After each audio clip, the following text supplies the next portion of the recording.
Goeiedag liewe luisteraars. Nou ja, vanmôre gaan ek 'n bietjie weer met u praat oor die gebeure daar in die Midde-Ooste. Ek gaan 'n bietjie met u praat oor die oorlog en wanneer daardie oorlog tot 'n einde gaan kom, wat daarna vir ons wag. Wat kan ons verwag? Wat gaan gebeur? Maar ek gaan 'n bietjie praat oor dinge wat ek dink baie interessant is om oor te praat. Ek het baie video's geluister, ek het baie skrif ondersoek en met groot vrymoedigheid deel ek vanmôre ook hierdie boodskap met u. Daar's baie mense wat vir my sê, Dominee, jy moet weer praat oor die oorlog in die Midde-Ooste. Ons wil graag weet, wat is jou opinie? En dis baie moeilik om baie keer tot 'n gevolgtrekking te kom as die skrif nie vir jou duidelik genoeg sê wat presies om te verwag nie. Maar vriende, ons sien die oorlog is ernstig. Die afgelope tyd is hulle besig om baie missiele op Israel af te skiet, van daardie clustermissiele wat hulle sê, baie gevaarlike missiele wat 'n sekere straat in Israel getref het en baie skade aangerig het waar daar bankers van belangrike mense is. En dis hoekom hulle gespekuleer het om te sê dat president Benjamin Netanyahu gewond is of dalk dood is, want daar was 'n banker getref op 'n baie spesiale plek in die middestad van ek weet nie of dit Tel Aviv of Jerusalem is nie, maar dit was 'n baie ernstige bom wat daar geval het, missiel wat daar geval het. Ja, ons gaan 'n bietjie praat vanmôre oor interessante dinge en ek dink u gaan hierdie boodskap geniet en ek wil vra dat jy dit ook sal aanstuur na ander toe.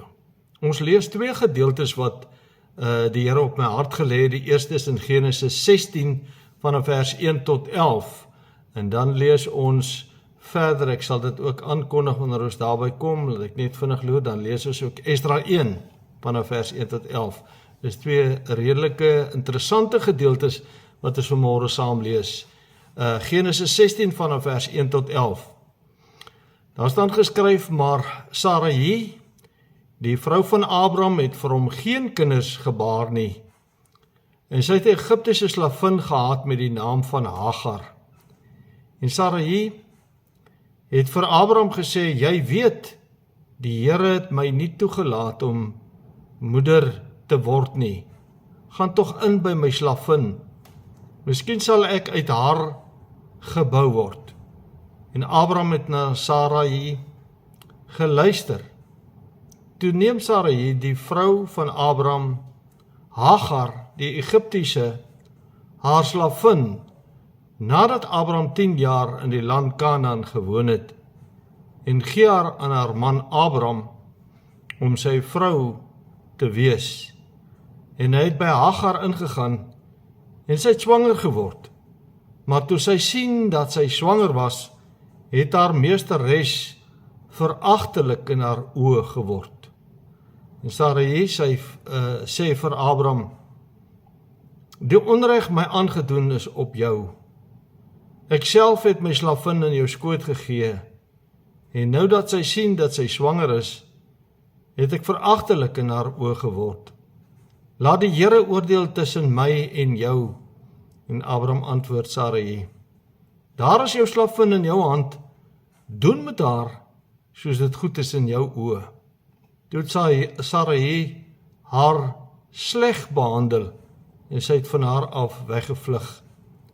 En die engel, dis natuurlik Jesus in hoofletter, die engel van die Here het haar by die fontein in die woestyn gevind, by die fontein op pad na Sir, en gevra, Hagar, slavin van Sarai, waar kom jy vandaan? En waar gaan jy heen? En sy antwoord, ek vlug van my meesteres Sarai weg. Toe sê die engel van die Here vir haar, gaan terug na jou meesteres en verneder jou onder haar hande. Verder sê die engel van die Here vir haar, ek sal jou nageslag grootliks vermeerder, soos dit vanweë die menigte nie getel kan word nie.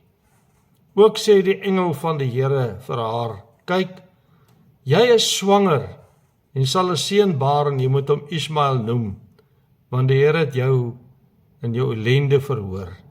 En hy sal 'n wilde esel van 'n mens wees, sy hand teen almal en almal se hand teen hom. En hy sal teenoor al sy broers woon.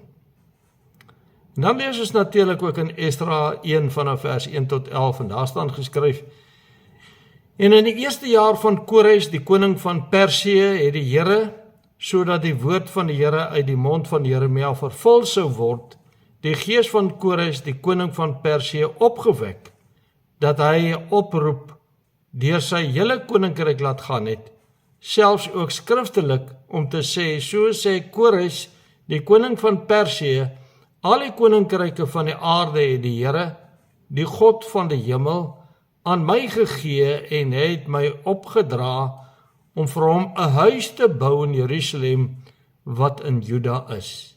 Enigeen onder julle wat aan sy volk behoort, mag sy God met hom wees en laat hom optrek na Jerusalem wat in Juda is en die huis van die Here, die God van Israel, bou. Hy is die God wat in Jerusalem is, en enige ene wat oorgebly het in enige plek waar hy as vreemdeling vertoef, hom moet die manne van sy woonplek ondersteun met silwer en goud en met goed en vee en met die vrywillige gawes vir die huis van die God wat in Jerusalem is. So die familiehoofde van Juda en Benjamin klaargemaak en die priesters en die leviete, elkeen wie se gees God opgewek het om op te trek, om die huis van die Here wat in Jerusalem is te bou, en almal wat rondom hulle was, het hulle hande versterk met silwervoorwerpe, met goud, met goed en vee, en baie kosbare geskenke, behalwe alles wat hulle as vrywillige gawe aangebring het. En koning Kores het die voorwerpe van die huis van die Here uitgelewer, wat Nebukadneser uit Jerusalem weggevoer en in die huis van sy God gesit het. En Kores, die koning van Persië, het dit uitgelewer onder toesig van Mithridat, die skatmeester, en die het dit aan Sesbassar, die vors van Juda, voorgestel. En dit was hulle getal, 30 goue komme, 1000 silwer komme, 29 messe, 30 goue bekers, verder 410 silwerbekers, 1000 ander voorwerpe.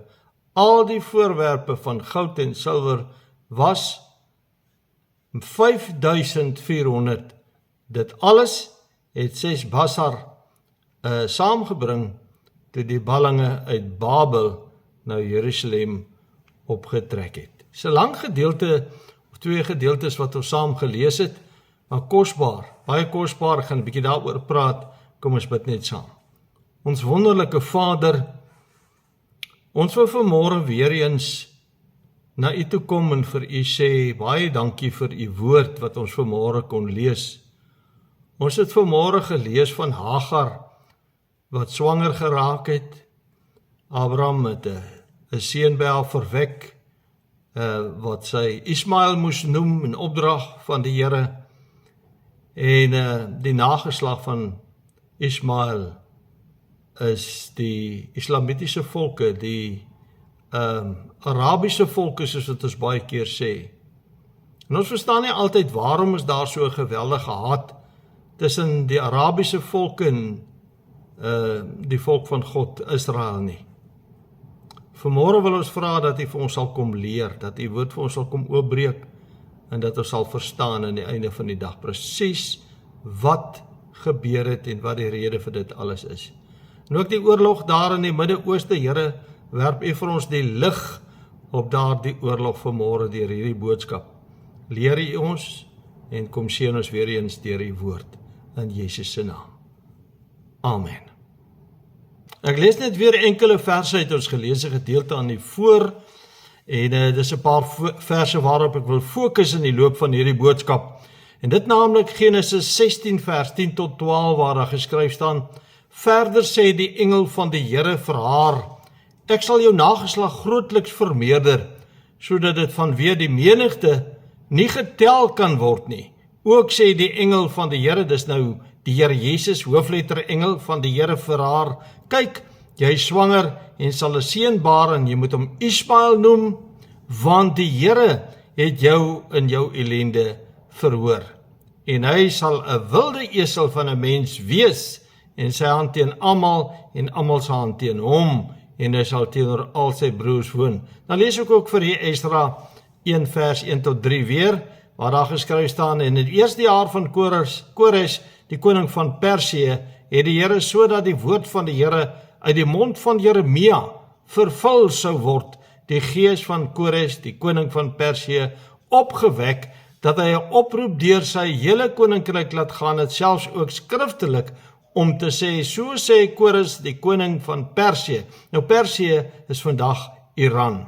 So sê Kores, die koning van Persië, al die koninkryke van die aarde het die Here, die God van die hemel, aan my gegee, en hy het my opgedra om vir hom huis te bou in Jerusalem, wat in Juda is. Hy het bygedra tot die herbou van die tempel. Vers 3 sê, enige een onder julle, wat aan sy volk behoort, mag sy God met hom wees, en laat hom optrek na Jerusalem, wat in Juda is, en die huis van die Here, die God van Israel, bou. Hy is die God wat in Jerusalem is. Hy gee eer en erkenning aan die God van Israel. Nou ons praat vanmôre oor, ek dink, 'n baie interessante en belangrike tema, naamlik die einde van die oorlog in die Midde-Ooste en daarna.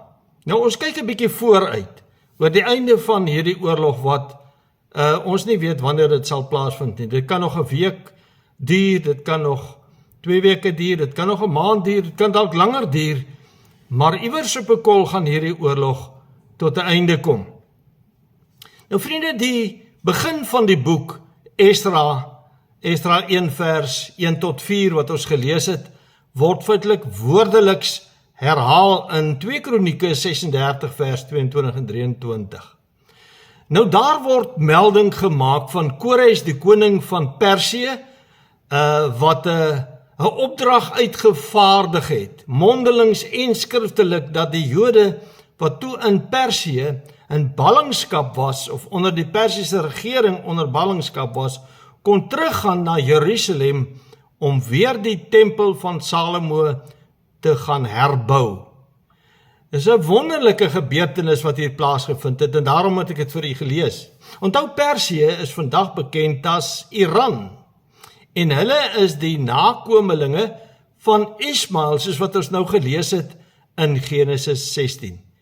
Ismael is die stamvader van die Arabiese volke oor die hele wêreld, en daarom gaan ek so 'n bietjie later in hierdie boodskap vir u iets baie belangrik verduidelik, of ek kan sê vir u iets leer oor die slegte verhouding wat daar jarelank reeds bestaan tussen die Perse of die Iraneërs van vandag en Israel.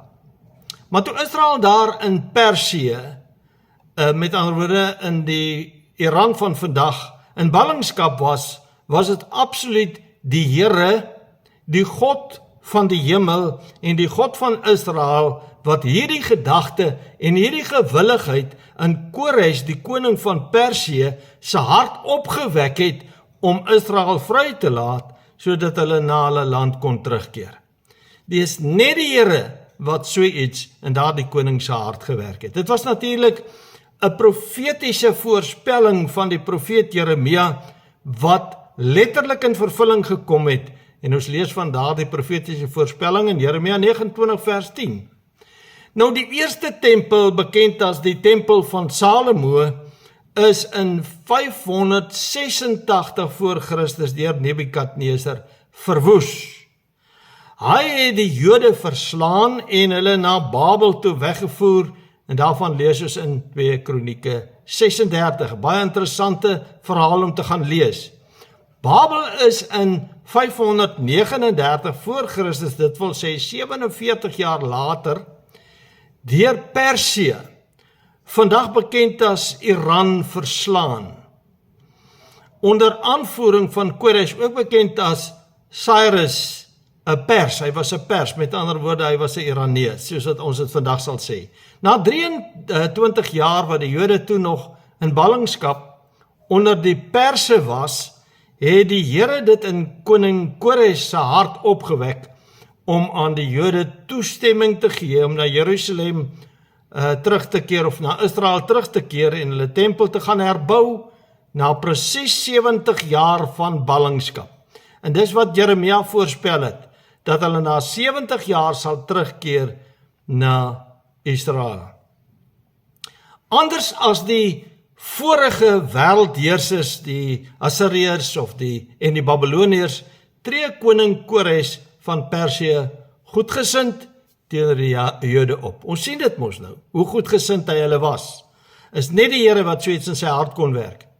Nou ons het gelees hoe hy selfs die Persiërs aangemoedig het om ruim met 'n oop hart en 'n oop hand vir die Jode by te dra om nie leë hande terug te keer na hulle land Israel nie, maar genoeg te hê om weer van te lewe en om weer hulle tempel te gaan herbou in Jerusalem.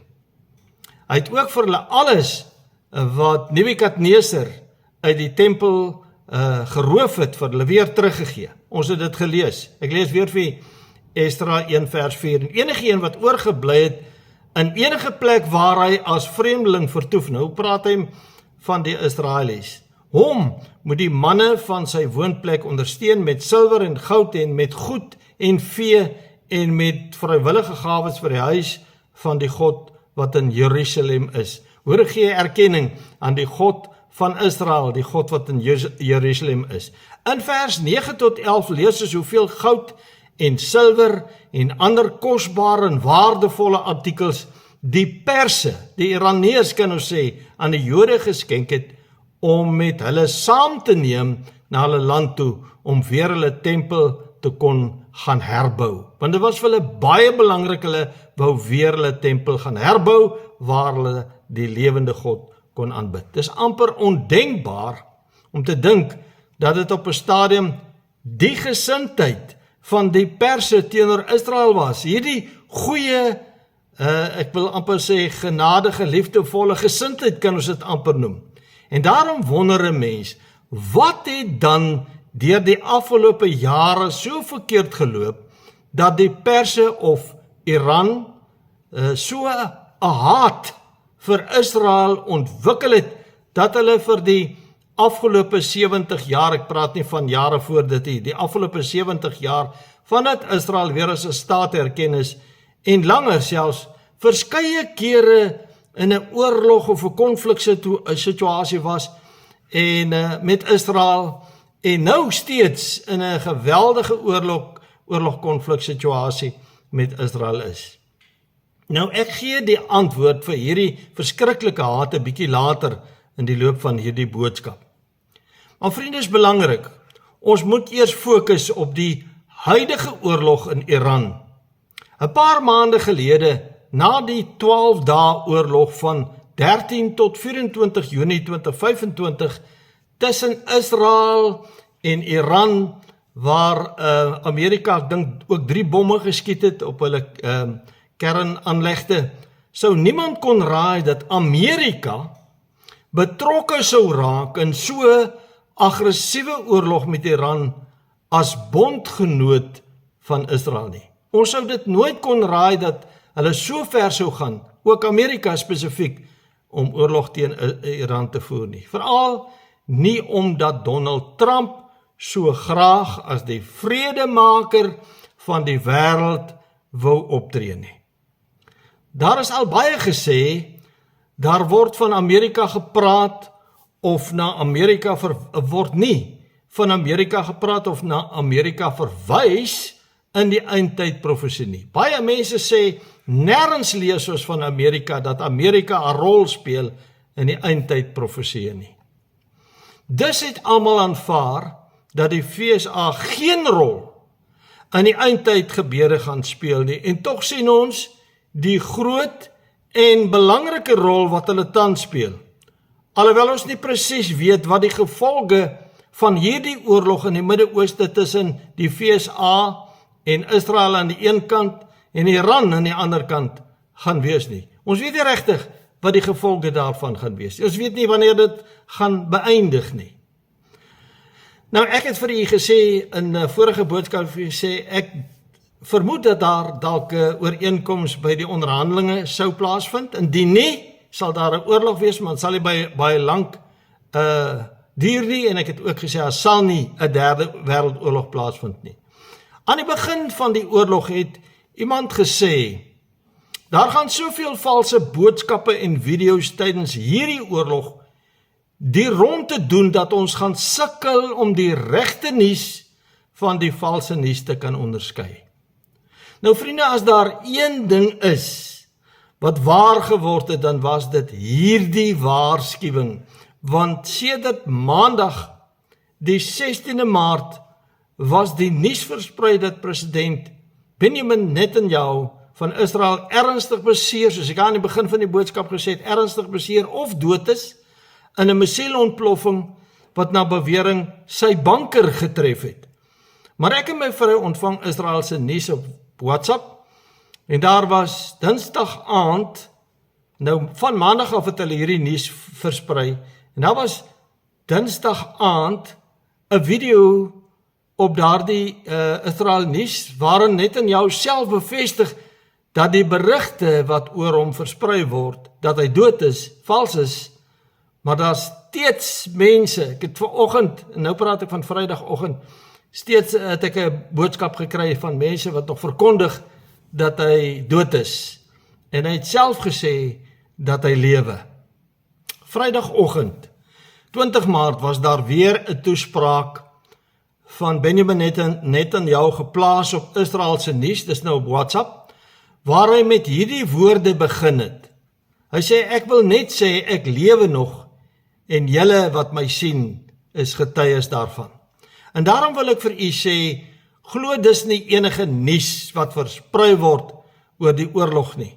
Maak seker van die feite, want daar's baie valse nuus. Ek het gevind dat die FSA hulle eie weergawe van die gebeure in Iran gee. En dan hang dit natuurlik af of dit deur die Republikeine se berigte is, en of dit die Demokrate se weergawe van die gebeure van die oorlog is, want dit verskil van mekaar. En so gee Israel hulle weergawe, ek het gevind dat Israel nie al die nuus gee wat gegee kan word nie, so hulle gee hulle weergawe, en Iran gee ook hulle weergawe, want dis alles oorlogpropaganda, sodat almal wat betrokke is, kan lyk asof hulle in 'n beter posisie is. Veral Iran. Iran wil graag in 'n beter posisie lyk as wat hulle regtig is. Daarom kan niemand voorspel hoe lank hierdie oorlog nog gaan duur en wie as die oorwinnaar uit die stryd gaan tree nie. Nou as ek sê, wie as die oorwinnaar uit die stryd gaan tree nie, as Amerika en Israel voor die tyd die oorlog stop, dan kan daar maklik gesê word, en as die ou regering nog steeds aan bewind bly, kan daar maklik gesê word, Iran het gewen. Nou, baie Amerikaners is natuurlik woedend vir Donald Trump, omdat hy 'n oorlog saam met Israel begin het, en hulle glo vas dat Trump deur Netanyahu in die oorlog ingedwing is, omdat Netanyahu die stories versprei het, dat Iran hulle met kernwapens sal aanval. Ek weet, Israel was natuurlik baie op hulle naheid, en hulle het die hele tyd gesê, Iran het 'n plan. Hoe dit ook al sê, ons moenie vergeet nie, vriende, dat Iran en sy fanatiese islamregering die gevaarlikste land in die wêreld was, voor hierdie oorlog, wat tot enige maloptrede in staat was. Want hulle haat vir Amerika, en hulle haat vir Israel met 'n onbeskryflike groot haat. 'n Haat wat ek en jy nie van verstaan nie, en wat ons nie weet hoe groot dit is nie. En moenie vergeet dat hulle al die islamitiese terroriste groepe soos Hezbollah, Hamas, die Houthis, ISIS, Boko Haram en miskien nog ander groepe gefinansier en bewapen het nie, om vir Israel natuurlik van die aardbodem af te vee, want dit was die groot passie, ons moet vir Israel afvee van hierdie aardbodem af. Maar God is aan Israel se kant. Hulle aanbid die lewende God, alhoewel hulle nie Jesus Christus die Seun van God erken nie, maar hulle aanbid steeds dieselfde God en Vader wat ek en jy aanbid. Moet ook nie vergeet hoe wreed hulle, en nou praat ons van hierdie islamitiese regering, hulle eie burgers sedert einde Januarie 2026 tot nou toe behandel het nie, en ek dink nou skielik daaraan vriende, sedert die begin van Januarie 2026 tot nou toe, daar geweldig baie dinge gebeur. Ontsettend baie dinge gebeur. Ek dink maar net die verskriklike dinge wat in Iran gebeur het. Daar is duisende mense doodgeskiet op straat en meer as 8000 mense, dis nou maar die getalle wat deurgegee word, is op strate opgehang en duisende is in tronke gegooi en wreed mishandel. En hulle word steeds mishandel. Hulle skiet steeds hulle mense dood wat juig as Amerika en Israel hulle leiers doodgeskiet het in 'n aanval. Maar kom ons fokus eerstens op Iran se fanatiese islamregering se geweldige haat vir Israel en Amerika. Ek het vir julle in die begin gesê, ek gaan so 'n bietjie later praat oor die rede waarom hulle vir Amerika, maar ook vir Israel haat, veral vir Israel. Nou, ons moet die vraag vra, waar kom hierdie verskriklike haat vandaan? Van die haat wat daar tussen Isak en Ismael was. Daar was 'n baie duidelike haat tussen hierdie twee halfbroers. Ismael was die oudste, hy was 14 jaar ouer as Isak. Daar was 'n geweldige haat. Hierdie haat het tussen die moeders ontstaan. Dis waar dit begin het, dis wat ek aflei in die woord van die Here, en het ook 'n slegte verhouding tussen Isak en Ismael as halfbroers veroorsaak. Selfe pa, verskillende maans. Maar dit was ook die straf vir Abraham se ongehoorsaamheid aan God, omdat hy by Hagar, wat nie sy vrou was nie, 'n kind verwek het in plaas van by Sara, sy eie vrou. En daarom lê die hele wêreld onder hierdie verskriklike haat en vyandskap van die Arabiese volke, die islamitiese volke, teenoor al die ander volke van die wêreld. Hulle haat alle ander volke. Hulle haat alle ander gelowe. Daar's 'n verskriklike haat in die islamitiese volke. Nou ek lees weer vir julle Genesis 16 vers 3 en 4. Dan wil ek ook vir julle lees daarvan af vers 6 tot 11, daar staan: Toe neem Sarai, die vrou van Abraham, Hagar, die Egiptiese, haar slavin, nadat Abraham 10 jaar in die land Kanaan gewoon het, en gee haar aan haar man Abraham om sy vrou te wees. En hy het by Hagar ingegaan en sy het swanger geword, maar toe sy sien dat sy swanger was, nou vriende, hier kom die ding, het haar meesteres veragtelik in haar oë geword. Toe begin verag sy vir Sarai. En dan lees ons verder, ek wil lees daarvan vers 6b af. Toe het Sarai haar sleg behandel, nou draai dit om. Eers het sy, wat Hagar is vir Sarai, verag.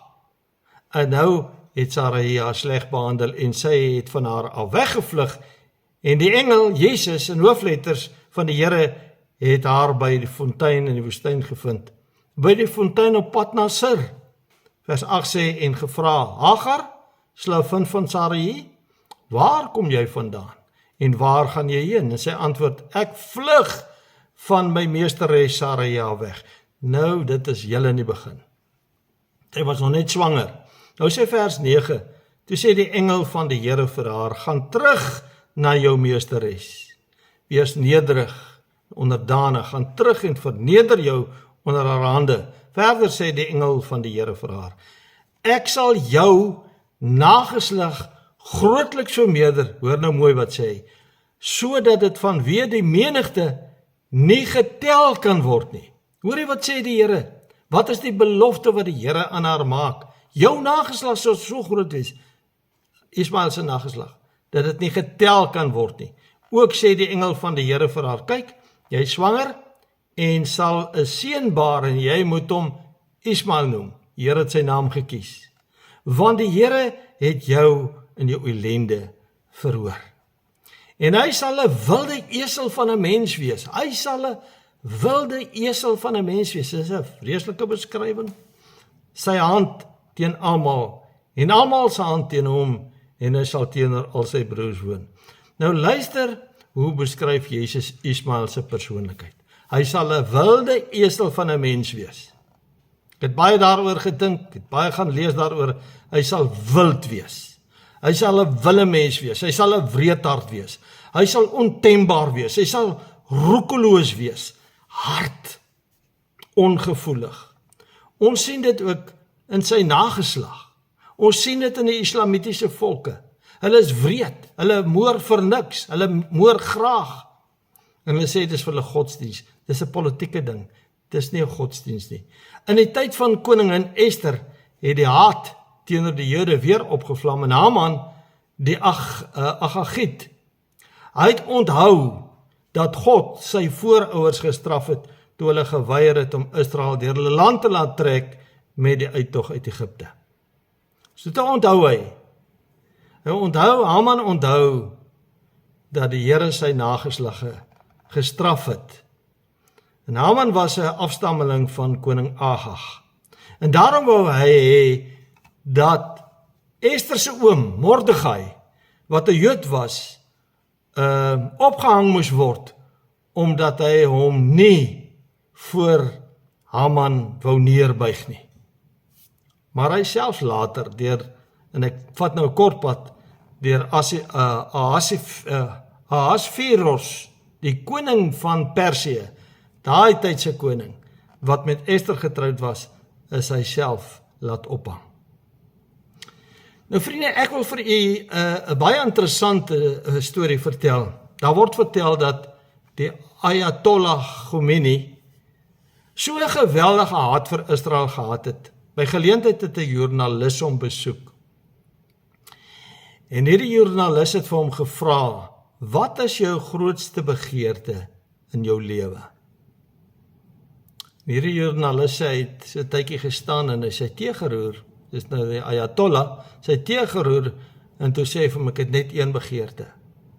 En dit is dat Israel van die aardbodem af gevee moet word, uitgewis moet word. Verskriklike haat vir Israel. Verstaan jy nou? Die Arabiese volke se haat vir Israel. Maar waar kom hulle ook aan hierdie verskriklike haat vir Amerika? Want hulle het net so verskriklike haat vir Amerika. Natuurlik omdat Amerika 'n bondgenoot van Israel is, en hulle sê natuurlik ook, is Amerika wil 'n voet in die Midde-Ooste kry om naby aan hulle te wees. En omdat die VSA natuurlik ook oliehandel beheer, daarom glo baie mense dat Amerika oorlog teen Iran beplan het. Want Amerika beheer die olie van die wêreld. Ons weet almal dat daar nou groot gevegte oor die straat van Hormuz is, omdat Iran dit beheer en nie olieskepe wil deurlaat nie. Hulle wil nie sommer net toelaat dat olieskepe daardeur gaan nie. Hormuz is 'n smal seestraat wat op sy smalste maat net 34 km breed is. Iran beheer daardie area, maar Qatar, Saudi-Arabië en die Verenigde Arabiese Emirate voer deur hierdie seestraat plus minus 20% van die wêreld se olie uit. En dis ongeveer 20 miljoen vate per dag wat hulle deur hierdie seestraat van Hormuz uitvoer. En daarom wil Iran daardie seestraat beheer en wil hom blokkeer. Dis eintlik logies dat Iran beheer oor die straat van Hormuz wil hê, sodat die olie van hulle buurlande nie uitgevoer kan word nie, en sodat hulle druk kan plaas op die wêreldekonomie. Want wanneer die olie nie uitgevoer kan word nie, dan is daar 'n probleem in die wêreld, en dis deel van Iran se plan. Maar intussen is daar gerugte dat hulle ingestem het om die oliehandel deur die straat van Hormuz te laat voortgaan.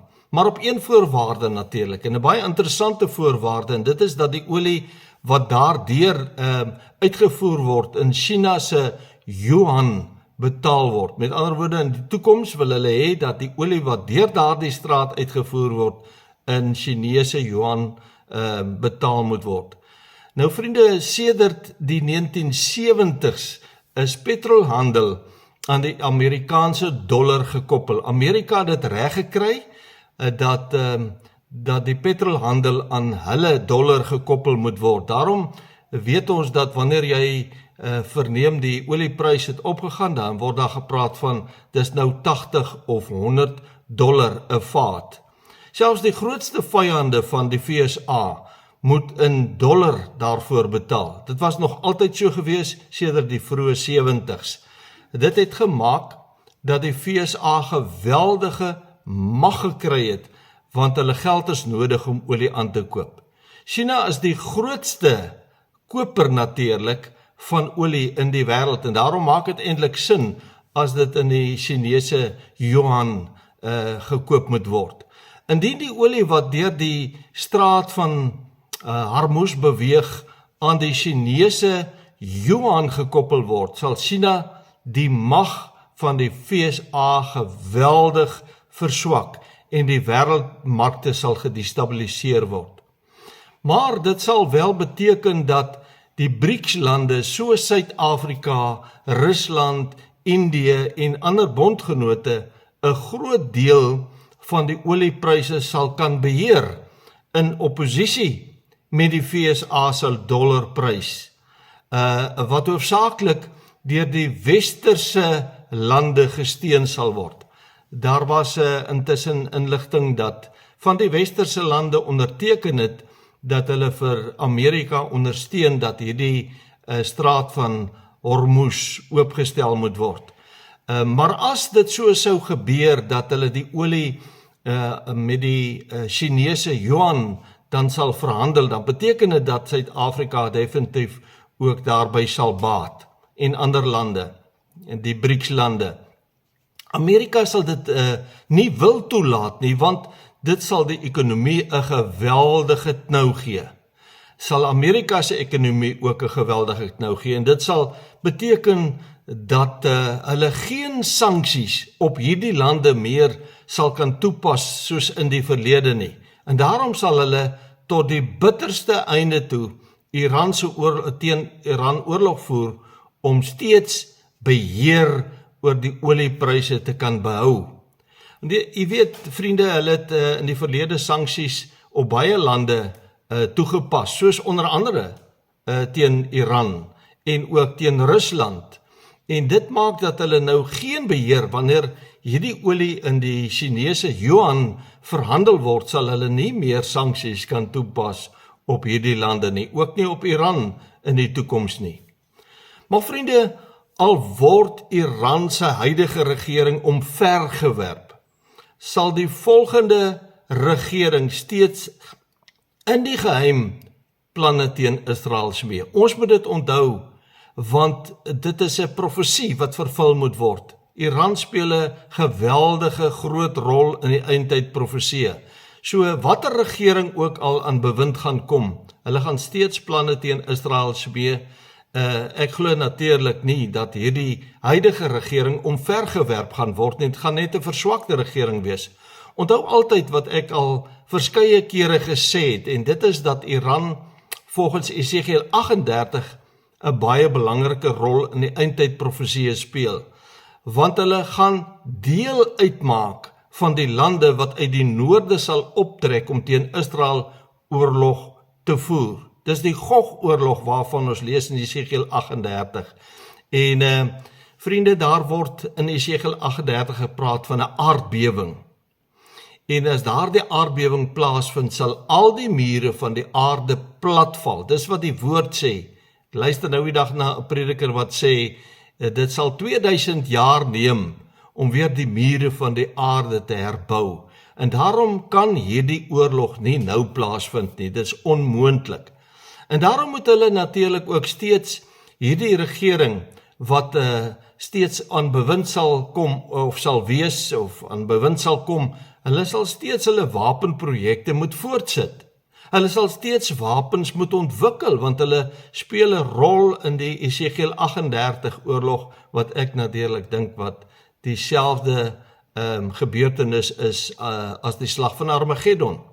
Maar hulle sal alles binne hulle vermoë, wie hulle ook al mag wees, sal alles binne hulle vermoë doen om weer van hulle sanksies onthef te word.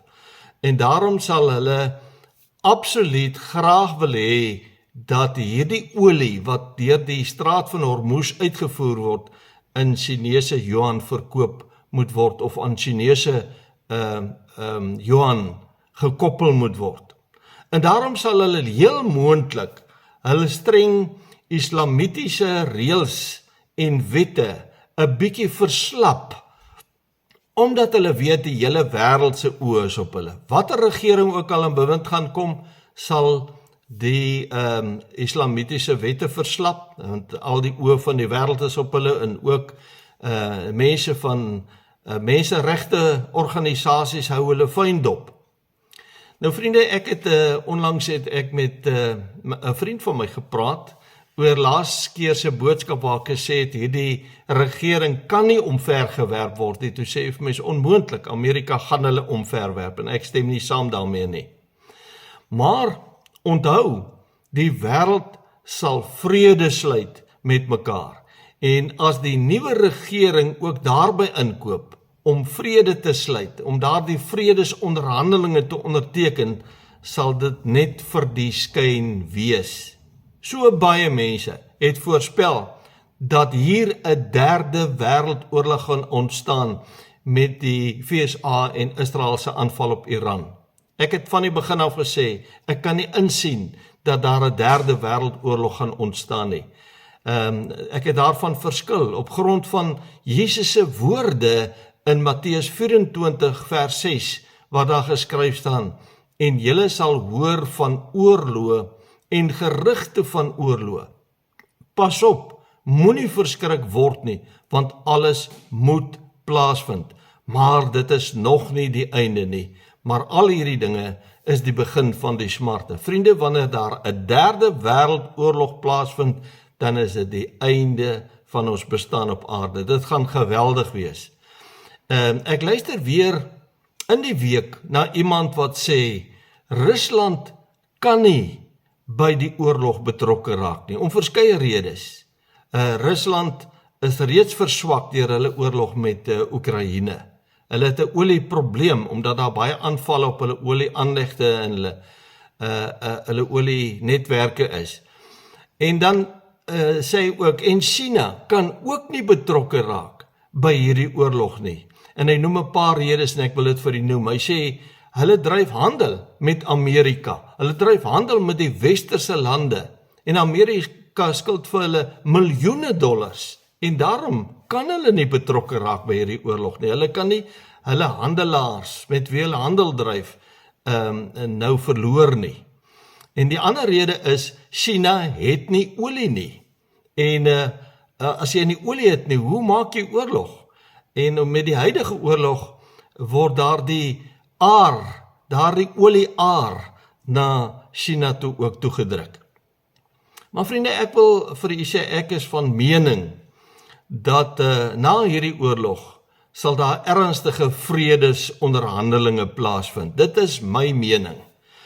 Ek weet nie hoe lank na hierdie oorlog nie, ons weet nie eers hoe lank hierdie oorlog gaan aanhou nie, maar daar gaan vredesonderhandelinge kom in die nabye toekoms. 1 Tessalonisense 5 vers 1 tot 3 sê vir ons uitdruklik, maar oor die tye en die geleenthede, broeders, het julle nie nodig dat aan julle geskryf word nie, want julle weet self baie goed dat die dag van die Here kom net soos 'n dief in die nag.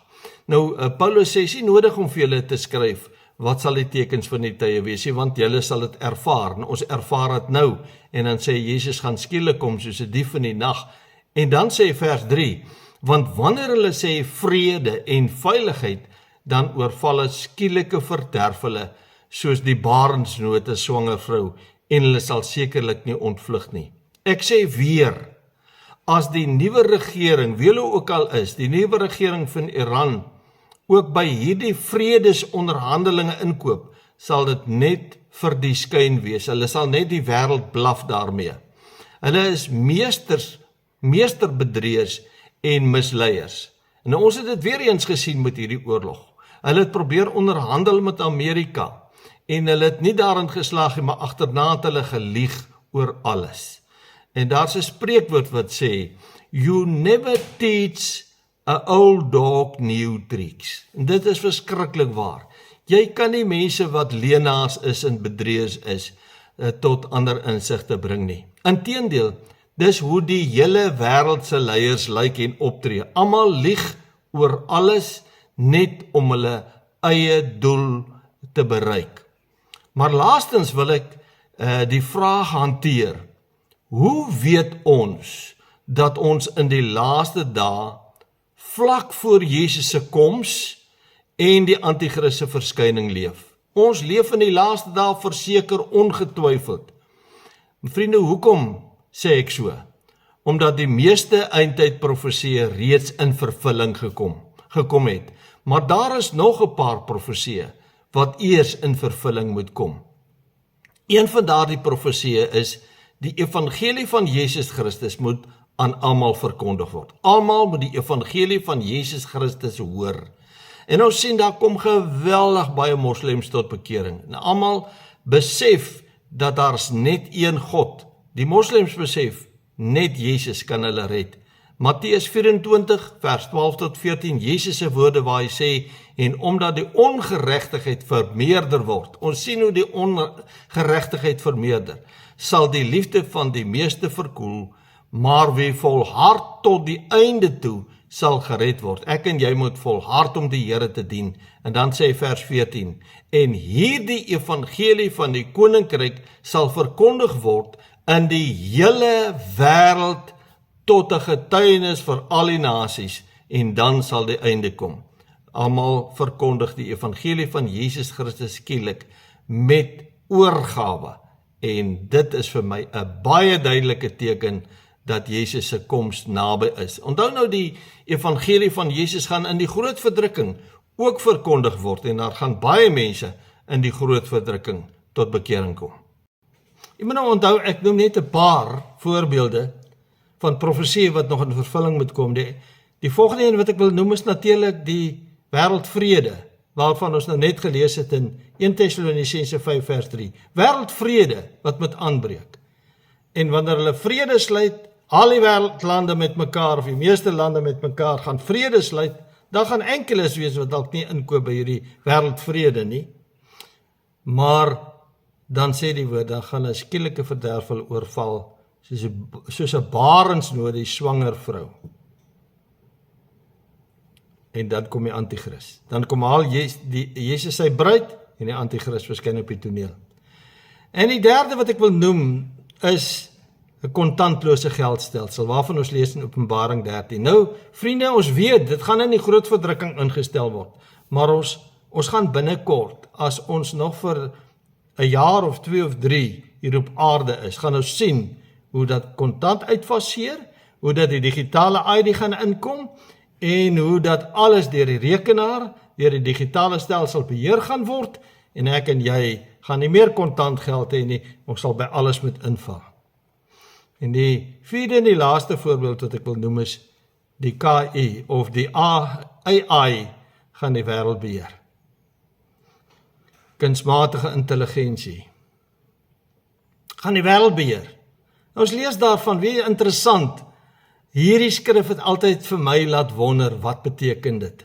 Openbaring 13 vers 15 sê, en dit is hom gegee, om 'n gees aan die dier se beeld te gee, 'n gees aan die dier se beeld te gee, sodat die dier se beeld ook sal praat, en maak dat almal gedood word, wat die dier se beeld nie aanbid nie. Die dier se beeld sal ook praat. Iemand stuur nou die dag vir my 'n video van robotmeisies, en daar seker robotmanne ook wat gebou is. en lyk soos mense en kommunikeer soos mense. Gevaarlik, vriende. Die dier se beeld gaan met die mens praat. Ons grootste vyand op hierdie stadium is AI of KI, hoe jy dit ook al wil noem. Ek sluit af deur vir u vanmôre te vra, is u gereed om die Here Jesus te ontmoet? As Jesus nou kom, ons weet nie wanneer hy kom nie. As Jesus nou kom, of hy kom oor 'n maand, hy kom dalk vir jou, wanneer hy jou lewensdraad knip vandag nog, of môre of in hierdie week, is jy gereed om Jesus te ontmoet? Weer daar skrif wat vir my uitstaan in Matteus 7, vers 21 tot 23, waar die Here Jesus sê, en hy praat van die dag wanneer almal voor hom gaan staan. Hy sê, nie elkeen wat vir my sê, Here, Here. Nie elkeen wat my naam ken en gebruik. Nie elkeen wat vir my sê, Here, Here, sal ingaan in die koninkryk van die hemele nie. Maar net hy wat die wil doen van my Vader wat in die hemele is. Wat is die wil van God? Dat elke sondaar, ek en jy, ons tot God moet bekeer deur Jesus Christus. Hy sê, baie sal in daardie dag van my sê, Here, Here, het ons in die naam geprofeteer, daaroor in die naam gepreek nie, praat van predikers, in die naam gepreek nie, in die naam duiwels uitgedrywe, in die naam baie kragtig gedoen nie. Here, het ons nie in die naam gepreek nie, duiwels uitgedryf, kragtige dade verrig nie, siek is gesond gemaak, dooi is opgewek dalk. En dan sê Jesus in vers 23, en dan sal ek aan hulle sê, ek het julle nooit geken nie, gaan weg van my, julle wat die ongeregtigheid werk. Ek het julle nooit geken nie. Hoe is dit moontlik dat Jesus iemand nie kan ken nie? Daar's nie 'n verhouding nie. Daar's nie 'n verhouding nie. Jesus kan jou net ken, as jy in 'n verhouding met hom staan. As daar 'n ontmoeting tussen jou en Jesus was, 'n persoonlike verhouding. En daardie verhouding is wanneer jy voor hom buig en sê, Here, ek is 'n sondaar. Red my. Verlos my. Kom woon in my hart. Neem my lewe vir u. Maak my 'n nuwe skepsel, Here. Is jy gereed om Jesus te ontmoet? Vriende, die wêreld is te mekaar. Die uurglas is besig om leeg te loop. Moenie speletjies speel met Jesus nie. Tyd is min. Maak reg, terwyl daar nog tyd is. Amen, kom ons bid saam. Here, ons dankie vir hierdie woord wat ons maar net weer laat besef het, dat dit wat in die wêreld gebeur vir ons tog tot 'n groot mate in die skrif verklaar word. Ons wil dankie sê vir die woord, dat ons vandag kon lees en kon ondersoek, en ons wil dankie sê vir die Gees wat ons harte gespreek het. Ons wil dankie sê, Here, dat ons nog tyd het om dit reg te maak. Bid vir elkeen wat nie reg is nie. Vir elkeen, hulle weet, wat na hierdie boodskap luister, dat hy met hulle sal praat, en dat hy hulle harte sal aanraak, en dat hulle harte vir u sal oopstel, en dat hulle met Jesus sal ontmoet. Dankie dat ons dit mag bid, in Jesus se naam. Amen. My wonderlike vriende, soos altyd wil ek vir u sê, mag jy 'n mooi dag hê, en 'n wonderlike week, en oordink hierdie woord. Totsiens.